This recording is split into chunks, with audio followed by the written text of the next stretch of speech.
नमस्कार दोस्तों, स्वागत है आपका सी ऑनलाइन क्लासेस में। और आज का हमारा टॉपिक है भारत में अंग्रेज़ों की भू राजस्व व्यवस्था। तो अंग्रेज़ों ने भारत में भू राजस्व राजस्व कर वसूलने के लिए जो व्यवस्थाएं बनाई, उस बारे में आज हम पढ़ेंगे। तो अंग्रेज़ों की ईस्ट इंडिया कंपनी से पूर्व भारत में भू राजस्व व्यवस्था क्या थी, तो ये सबसे पहला है। तो ईस्ट इंडिया कंपनी के आगमन से पूर्व भारत में जो परंपरागत भू राजस्व व्यवस्था थी, उसमें भूमि पर किसानों का पूर्ण अधिकार था। तो ये काफ़ी इम्पोर्टेंट है कि जो मुग़ल काल या मुग़ल काल से पूर्व, जब तक अंग्रेज़ नहीं आए थे, मराठाओं के समय कभी भी जो भू राजस्व व्यवस्था थी, उसमें किसान अपनी जो ज़मीन थी उसका स्वामी हुआ करता था, उसका अधिकारी हुआ करता था। तो जो किसान की ज़मीन थी वो किसान की ही ज़मीन थी, किसी ज़मींदार की उस तरह से नहीं थी जैसा आज है, उसी तरह की व्यवस्था थी। तथा फसल का एक भाग सरकार को लगान के रूप में दिया जाता था। तो ईस्ट इंडिया कंपनी से पहले ऐसी व्यवस्था थी कि किसान खुद के खेत का स्वामी था और वो अपनी फसल का एक भाग सरकार को कर के रूप में देता था। परिवर्तन कहाँ से आता है? परिवर्तन आता है 1765 की इलाहाबाद संधि से, जहाँ कंपनी ने बंगाल और बिहार उड़ीसा की दीवानगी प्राप्त की थी। तो बंगाल, बिहार और उड़ीसा पे कंपनी का कंट्रोल हो गया था। तो यहाँ से कंपनी ने नई व्यवस्था लागू करने की सोचनी शुरू की और कर व्यवस्था किस तरह की हो, इस बारे में अंग्रेज़ों ने विचार किया। भारत में अंग्रेजों की कृषि व्यवस्था के करों के निर्धारण और वसूली के लिए नई प्रकार की भू राजस्व प्रणालियाँ कायम की। तो अंग्रेजों ने जो भारत में कृषि पर कर, जो कृषि व्यवस्था पर कर थी और कर निर्धारण और वसूली के लिए जो व्यवस्थाएं कायम करी, उनमें से इजारेदार प्रथा पहली थी। उसके बाद स्थायी बंदोबस्त आता है, उसके बाद रैयतवाड़ी आता है और फिर आता है महालवाड़ी। तो ये चार पद्धतियों से इन लोगों ने भू राजस्व वसूल किया। तो पहला हम देखेंगे कि इजारेदार प्रथा। तो इजारेदार प्रथा, इस प्रणाली को भारत में 1772 में वारेन हेस्टिंग ने लागू किया था। तो वारेन हेस्टिंग ने 1772 में इजारेदार प्रथा को लागू किया था। इसमें पंचवर्षीय ठेके की व्यवस्था थी। मतलब जो जमींदार होता था उसको 5 साल के लिए भूमि ठेके पे दी जाती थी और वो अपने अंदर में अपने नीचे किसानों से खेती करवाता था और कर वसूल करता था। सबसे अधिक बोली लगाने वाले जो ठेकेदार होते थे, जो साहूकार होते थे, जमींदार होते थे, उनको भूमि ठेके पर दी जाती थी। भूमि उनको ठेके पे दी जाती थी जो सबसे बड़ी बोली लगाएगा। इस व्यवस्था से कंपनी को लाभ तो हुआ, परंतु उनकी वसूली में अस्थिरता आ गई। मतलब एक बार जो जमींदार ने बोली लगा दी, उसके हिसाब से उनको राजस्व मिलता था और इससे उनके राजस्व में वृद्धि तो होती है, लेकिन वृद्धि जो राजस्व था वसूली में अस्थिरता आ जाती है। और इस व्यवस्था का मुख्य दोष यह था कि प्रतिवर्ष नए नए व्यक्ति ठेका लेकर किसानों से अधिक अधिक वसूल लगान करते, जो लगान थे उसको वसूल करते थे। असल में क्या था कि प्रतिवर्ष नए व्यक्ति को ठेका मिलता था। शुरुआत में ये 5 साल के लिए था, लेकिन फिर ये 1 वर्ष के लिए किया गया।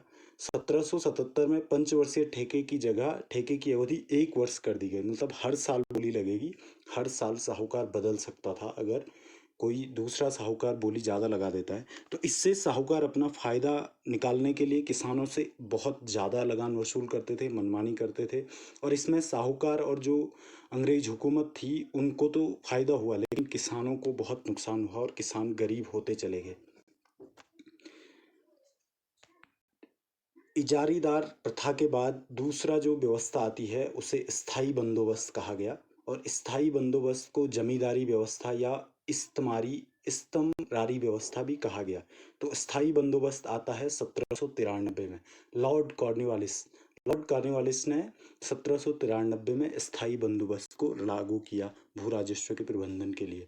इसके द्वारा लागू किए गए भू राजस्व सुधार के दो महत्वपूर्ण पहलू सामने आए। इसने अपने हिसाब से भू राजस्व के लिए सुधार लागू किए थे। तो जो उसने सुधार किए उसमें था भूमि में निजी संपत्ति की अवधारणा को लागू करना। मतलब जो भूमि है, किसान की भूमि है, तो उसको निजी संपत्ति के तौर पे लागू कर किया था इसने। और दूसरा स्थायी बंदोबस्त किया था। 1793 में लॉर्ड कॉर्नवालिस ने बंगाल, बिहार, उड़ीसा, उत्तर प्रदेश का बनारस प्रखंड तथा उत्तरी कर्नाटक में इसको लागू किया। तो ये काफ़ी बड़े भाग पे लागू हो चुका था। 19% क्षेत्रफल जो ब्रिटिश भारत था उसके 19% क्षेत्रफल पे इन लोगों ने इसको लागू किया था। लॉर्ड कॉर्नवालिस की पद्धति में बिचौलियों को भूमि का स्वामी घोषित किया गया। मतलब अब किसान भूमि का स्वामी नहीं था, अब किसान भूमि का स्वामी न होकर सिर्फ एक मजदूर रह गया था। और कॉर्नवालिस ने इस व्यवस्था को लागू किया जो स्थायी बंदोबस्त, इसके तहत जो बिचौलिए थे उनको भूमि का स्वामी घोषित किया गया। मतलब बिचौलिए का मतलब है जमींदार।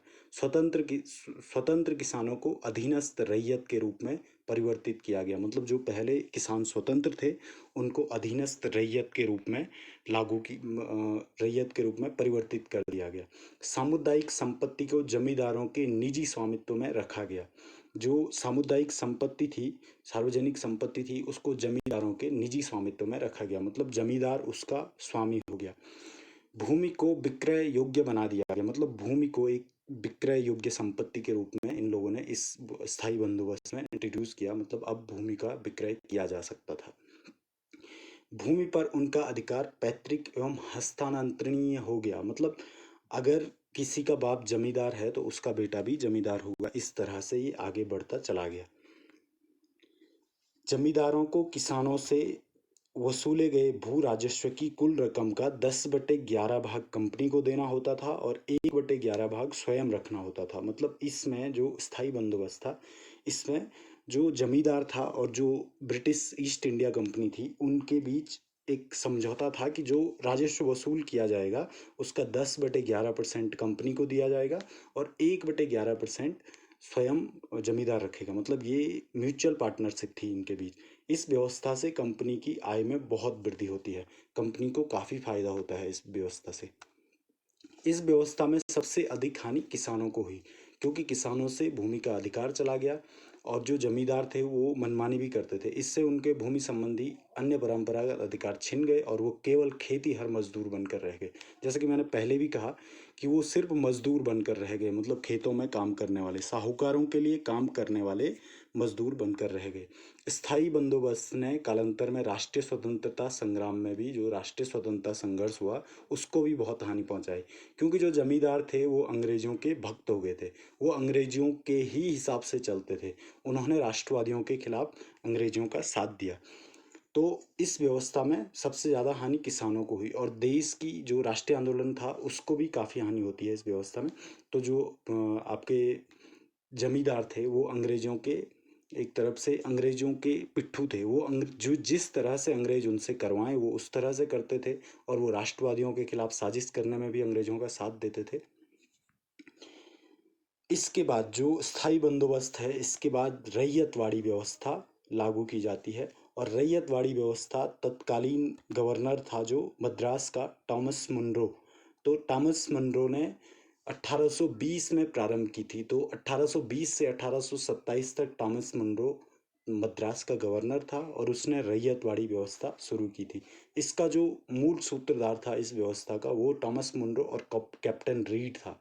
तो कैप्टन रीड और टॉमस मुनरो इसके संस्थापक थे। मतलब इस व्यवस्था को लागू करने वाले सूत्रधार कह लीजिए आप। तो इस तरह के ये दो लोग थे, इन्होंने रैयतवाड़ी को प्रारंभ किया। 1792 में कैप्टन रीड ने रैयतवाड़ी व्यवस्था को सर्वप्रथम तमिलनाडु के बरहामल बराहा बारामहल जिले में लागू किया था। बारामहल तमिलनाडु का, जो उस समय मद्रास प्रांत था, आज का तमिलनाडु है, उसके बारामहल जिले में कैप्टन रीड ने 1792 में इस व्यवस्था को लागू किया था। मतलब 1820 में ये काफ़ी बड़े एरिया में लागू की गई, लेकिन 1792 में कैप्टन रीड ने रैयतवाड़ी को सर्वप्रथम प्रयोग के तौर पे, पायलट प्रोजेक्ट के तौर पे बारामहल जिले में लागू किया था। इस व्यवस्था को मद्रास, बम्बई और असम के कुछ भागों में लागू किया गया। मतलब ये व्यवस्था सिर्फ मद्रास तक ही सीमित नहीं रही, ये बम्बई में भी लागू हुई, जो उस समय का बम्बई प्रांत था, आज का महाराष्ट्र, कुछ कर्नाटक का एरिया, कुछ गुजरात। तो बम्बई में और असम के कुछ क्षेत्रों में इसको लागू किया गया। बम्बई में इस व्यवस्था को लागू करने में बम्बई के तत्कालीन गवर्नर एल्फिंसन ने महत्वपूर्ण योगदान दिया। तो एल्फिंसन के समय पे बम्बई में ये व्यवस्था लागू की गई थी। इस व्यवस्था में सरकार ने रैयत अर्थात किसानों से सीधा संपर्क किया। मतलब अब इस व्यवस्था में बिचौलियों की भूमिका खत्म हो गई थी। इस व्यवस्था में सरकार सरकार का जो ब्रिटिश ईस्ट इंडिया कंपनी था उसका सीधा संबंध था किसानों से। अब रैयतों को भूमि के मालिकाना हक तथा कब्जेदारी का अधिकार दे दिया गया। मतलब रैयतवाड़ी व्यवस्था में किसान अपनी भूमि का मालिक था तथा वे व्यक्तिगत रूप से स्वयं सरकार को लगान अदा करने के लिए उत्तरदायी थे। मतलब डायरेक्ट सरकार इनसे ही टैक्स वसूल करती थी। सरकार द्वारा इस व्यवस्था को लागू करने का उद्देश्य आय में वृद्धि करना तथा साथ साथ जो बिचौलिए थे, जमींदार थे, उस वर्ग को समाप्त करना था। क्योंकि सरकार को भी महसूस होता है कि यहाँ पे ये महसूस होता है कि जो जमींदार हैं वो बेवजह का फालतू का लगान वसूल कर रहे हैं, तो इस वजह से सरकार ने इन लोगों को समाप्त करने के लिए रैयतवाड़ी व्यवस्था लागू की थी। भू राजस्व का निर्धारण वास्तविक उपज की मात्रा पर न करके भूमि के क्षेत्रफल आधार पर आधारित किया गया। मतलब ये अपनी इस व्यवस्था का एक फॉल्ट भी समझ लीजिए कि जो भूमि जो क्षेत्रफल था उसके आधार पे कर लगाया जाता था। मतलब ये नहीं देखा जाता था कि उपज कितनी हुई। अगर उपज बिल्कुल नहीं होती तो तब भी कर देना होगा, और अच्छी होती है तो तब तो देना ही है। इस व्यवस्था के अंतर्गत 51% भूमि आई थी। मतलब जो 51% क्षेत्रफल ब्रिटिश इंडिया में था वो इसके अंडर में आया। इस पद्धति में किसान को 33 से 55% के बीच लगान देना होता था। मतलब अपनी उपज का 33, कहीं 33 था और कहीं 55, तो इसके बीच में इनको लगान देना होता था। 1836 के बाद विगेर और गोल्ड स्मिथ द्वारा इस व्यवस्था में सुधार किए गए। तो विगेर और गोल्ड स्मिथ ने इस व्यवस्था में बाद में सुधार किए थे। रैयतवाड़ी व्यवस्था के बाद महालवाड़ी पद्धति लागू की जाती है। इसे लॉर्ड हेस्टिंग्स ने मध्य प्रांत आगरा एवं पंजाब में लागू किया था। मध्य प्रांत आगरा एवं पंजाब में इसे लॉर्ड हेस्टिंग्स ने लागू किया था। इस व्यवस्था के अंतर्गत कुल 30% भूमि आई थी और इस बंदोबस्त को लागू होने में पूरे 30 साल लगे थे। जो पायलट प्रोजेक्ट से लेके पूरा इम्प्लीमेंट करने में इसको 30 साल लग गए थे। उत्तर पश्चिम प्रांत के लेफ्टिनेंट गवर्नर R.M. बर्ड ने इस बंदोबस्त को लागू किया और इसलिए उन्हें उत्तरी भारत में भू बंदोबस्त का पिता भी कहा जाता है। तो इस बंदोबस्त को उत्तर पश्चिम प्रांत के लेफ्टिनेंट गवर्नर R.M. बर्ड ने लागू किया था और उन्हें उत्तर भारत में भू बंदोबस्त का पिता भी कहा जाता है। इस व्यवस्था में भू राजस्व का बंदोबस्त एक पूरे गांव या महल में जमींदार या उनके प्रधानों के साथ किया गया, जो सामूहिक रूप से पूरे गांव या महल का मुखिया होने का दावा करता था। मतलब यहाँ पे जो जमींदार था वो गांव का ग्राम प्रधान है। जो आज के ग्राम प्रधान है, उस समय वो जमींदार महाल कहे जाते थे और इसी वजह से इसे महालवाड़ी कहा जाता है कि महालों पे दारोमदार था कि महाल किसानों से राजस्व जमा करेंगे और वो कंपनी को वो राजस्व देंगे। इस व्यवस्था में लगान का निर्धारण महाल या संपूर्ण गांव के उत्पादन पे आधारित होता था कि संपूर्ण गांव का उत्पादन क्या है, उसके आधार पे वो लगाया जाता था। मुखिया या महाल प्रमुख को यह अधिकार था कि वो लगान न अदा करने वाले किसान और उसकी भूमि से उसको बेदखल कर दे। मतलब उसके पास इतनी पावर थी कि अगर कोई किसान अपने लगान नहीं दे पाता है, अदा नहीं कर पाता है, तो उसको उसकी भूमि से बेदखल कर सकता था। इस प्रकार कंपनी ने अब ये निष्कर्ष है हमारा कि इस प्रकार कंपनी ने भारत में भू राजस्व उगाही के लिए विभिन्न कृषि व्यवस्थाओं को अपनाया, अलग अलग तरीके की व्यवस्थाओं को अपनाया और इन सभी व्यवस्थाओं के पीछे कंपनी का मूल उद्देश्य था अधिकतम भू राजस्व वसूलना। मतलब भू राजस्व को ज़्यादा से ज़्यादा किस तरह से वसूल किया जाए बेहतरी से, जिससे कंपनी का फायदा हो, तो ये मूल उद्देश्य था। और इसमें किसानों के भले की कोई बात का मतलब किसानों के भले के बारे में कुछ भी नहीं था। इसमें रत्ती भर भी किसानों की भलाई के लिए नहीं किया गया था इस इन सबको लागू। इसी कारण धीरे धीरे भारतीय कृषि व्यवस्था चौपट हो गई और भारतीय किसान बर्बाद हो गए। तो मतलब इन सभी व्यवस्थाओं में कर इतना ज़्यादा था, इतने कॉम्प्लेक्स थे इनके सिस्टम की, किसान धीरे धीरे कर्जे में दबता चला गया। उनके खेती जमींदारों के पास चले गई। कुछ जो प्रधान थे, माहल थे, उन तरह से उन लोगों ने इनकी, या फिर कुछ ईस्ट इंडिया कंपनी ने उनको ले लिया। तो इस तरह से किसानों की संपत्ति सारी की सारी खत्म हो गई और भारतीय किसान कंगाल हो गया। तो दोस्तों, आज हमने ब्रिटिश भारत में जो भू राजस्व व्यवस्था थी उसके बारे में पढ़ा। तो दोस्तों इस तरह के वीडियोस आगे देखने के लिए चैनल को सब्सक्राइब करें। हमारे चैनल का नाम है सी ऑनलाइन क्लासेस। तो थैंक यू दोस्तों, फिर मिलते हैं।